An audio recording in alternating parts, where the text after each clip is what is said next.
I receive phone calls and letters regularly from bodybuilders who are being harassed by others in their gym merely because they are training in a radically different fashion, namely with brief and infrequent high-intensity workouts.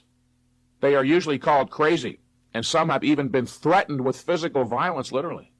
There are essentially two types of people in the world: those for whom the mind and knowledge matter enormously, who volitionally choose to work conscientiously and achieve cognitive precision and wide-scale factual integration.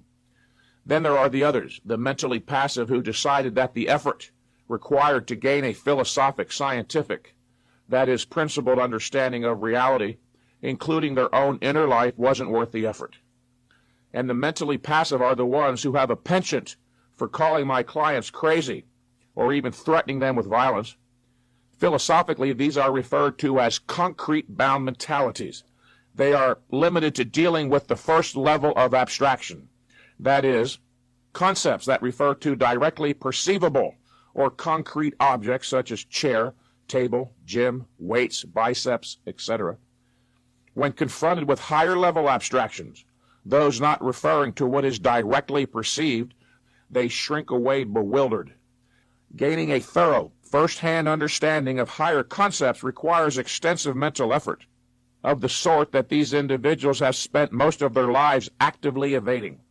Hence, upon encountering that better type of individual, the one who heartily embraced the effort and responsibility of rational thought and critical judgment, the self-arrested, concrete-bound person feels threatened even to the point where he'll use violence. These are the ones who leave the creation of their souls to chance, which brings to mind one of my favorite statements from all of literature, and it is from Victor Hugo in his novel Les Miserables, and I quote, "They were of those dwarfish natures, which if perchance heated by some sullen fire, easily become monstrous.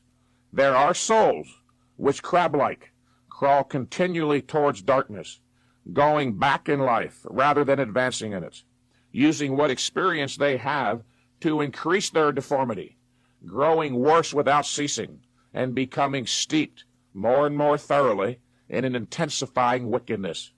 Close quote. The point here is that either one continues to gain knowledge and progress morally, or he does not, and goes backward. There is no such thing as standing still in human life, or stagnating. Either you move forward or backward.